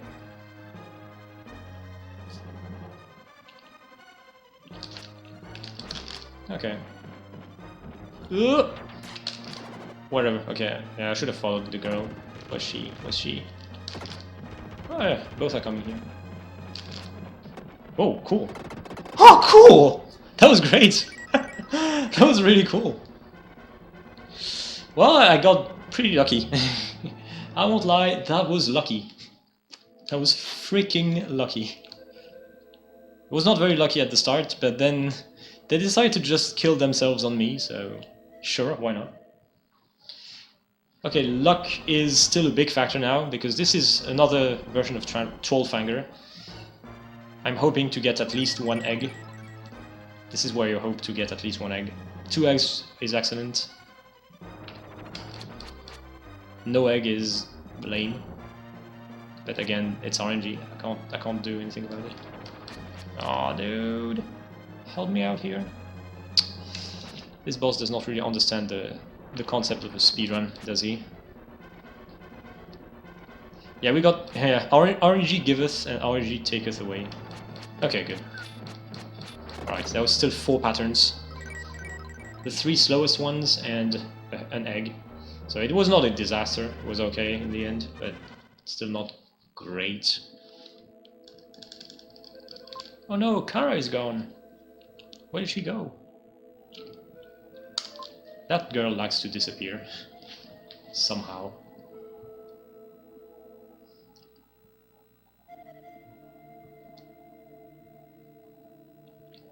Oh, and yeah, by the way, that boss is now nice. He's helping us. I don't really know why. And we are refighting the Mummy Queen. So first I have to wait for an audio cue to know what she's about to do. To see if I have to go up or not. Yeah. She does the brick thing. So I have to follow her up there. Because when she does the brick, she is going to stay up there for a while, so she's not going to come down. So I just have to go up there myself. It's slower than if she comes down by herself, unfortunately, but well, again, it's RNG. I don't get to pick. So the fight is played the same way. It's actually kind of easier for a reason, is that you don't have those annoying blocks at the top middle of the bottom floor. So you have a bit more space to work with. Yeah, the fight is going to be the same. After the next 2 hits, she might do the rings. So I'm hoping for as many rings as possible. So best RNG is 6 rings. Okay, already not getting a ring. Great. We're not lucky with rings today.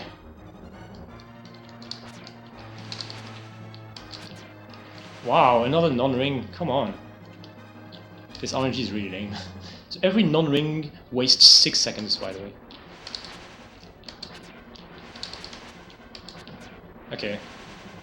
2 non-rings, which is like average RNG. Let's do the swag kill again. Which I did not manage to do.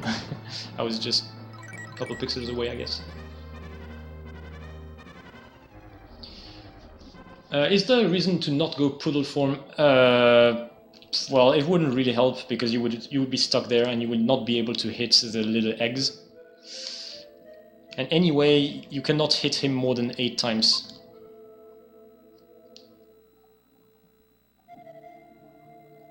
And also, it depends on where he appears also. If you want to be efficient with the aura glitch, you need to be on him when he's appearing. But it's likely that he appears far away, so it's better to do just an attack to reach him when you are still running to his position. so you can hit him sooner by just doing a normal attack. That's why there's not really a point in doing an aura glitch on Sandfanger. Oh, and by the way, this is our dad. He's dead, but he gets to live as a spirit somehow. So that's cool.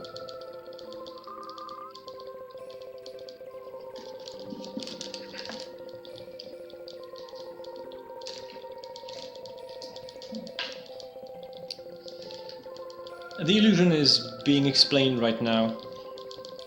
Basically, there is this comet which is shedding some weird light on the Earth, and this light is providing an energy which is changing the natural course of the world. So instead of evolving normally, as he explains, some people are developing technology, making monsters, making demons, which is altering the course of evolution.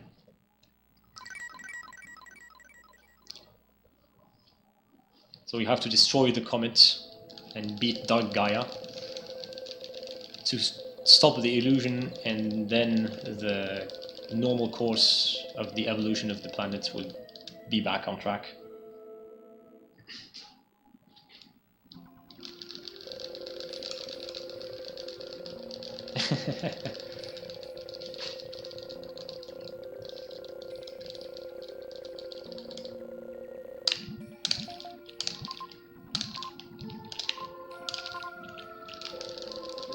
Here you need to talk to every spirit and then join with Kara, because we are the descendants of the light and dark knights, so the combination of the two of us gives us the final power of shadow, which is the phoenix, just like in Soul Blazer, by the way. It's the same phoenix.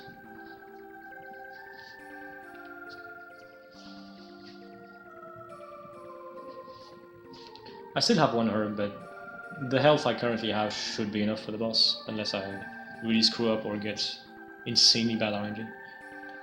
Can still happen.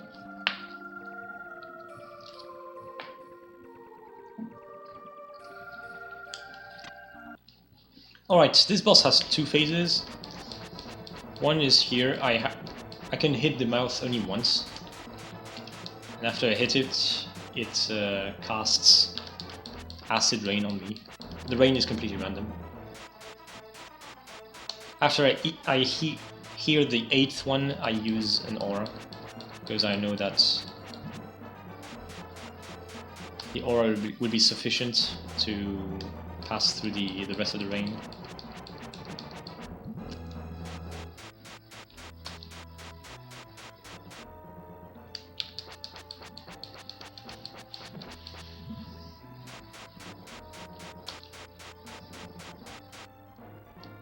Two more hits.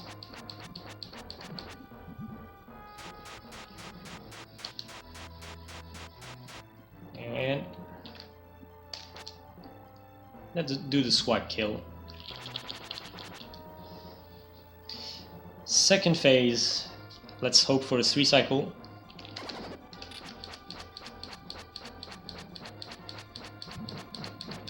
Yeah, 3 hits, that's a good sight. That's what you want.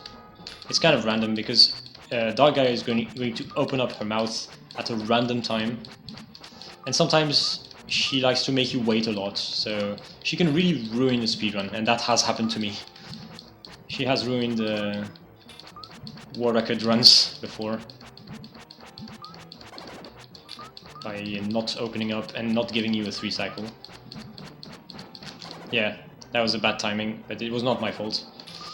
But she opened up just after I finished casting a phoenix, so she was only hit by 4 phoenixes.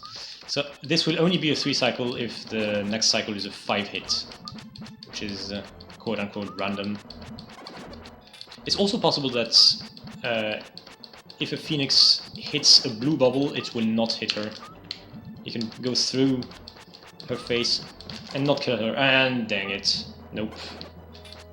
Not a 3 cycle, too bad, it started well, but now we just need for it to finish, dude. Okay, should still be sub 2. Come on.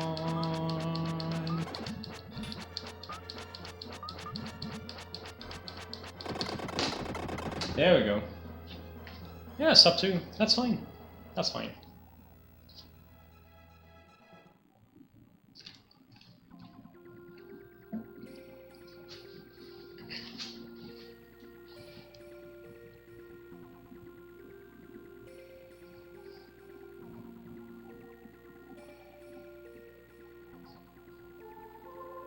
Yeah, reset. I don't know if this would have been a sub 159. I'm not sure, maybe not. With a 3 cycle. But that's a GG. Okay, good run. We got kind of average RNG and pretty bad RNG on both mummy queens. Good vampires though, both fights. Yeah, both fights were pretty good. And this is a good time. A really good time for a marathon. Sub 2 is always good for a marathon run. And there was no death. Well, no unwanted death. So I'm happy.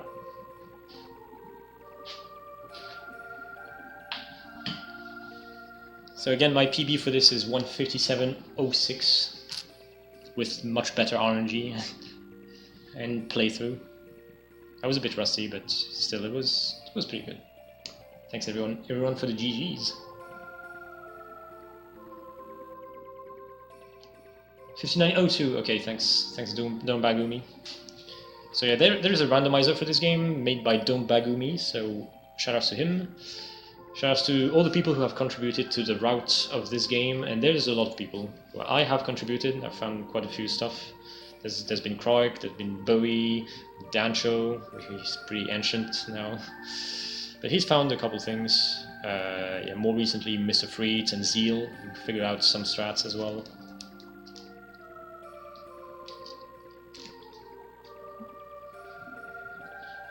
So shoutouts to the IOG community. These guys are all awesome.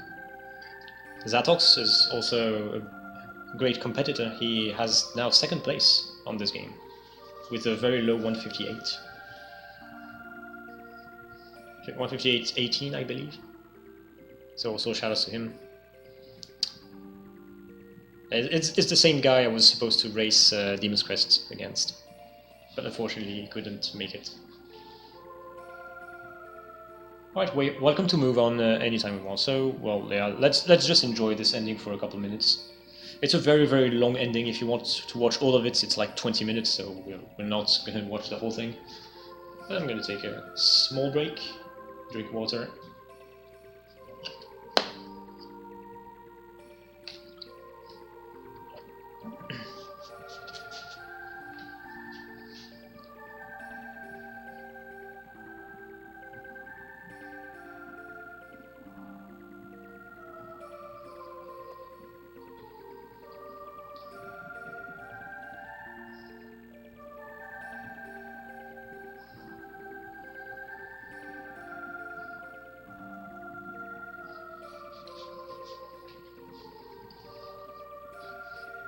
So basically we have restored the normal course of evolution of the Earth. So at the very end of the credits you have a sequence where Will and his friends go out of the school, but it looks like a modern school, like a modern day school. So yeah, technology has caught up and the demons are gone. Have I tried the Demon's Crest rando? No, I haven't. That's another rando I need to try. I need to try the IOG run, Demon's Crest one, there's Super Adventure Island 2 rando, which also looks cool. So yeah, sorry, so many things to do, so little time. Okay, yeah, the map is reforming and becoming a familiar map. Look at that! It's like real Earth.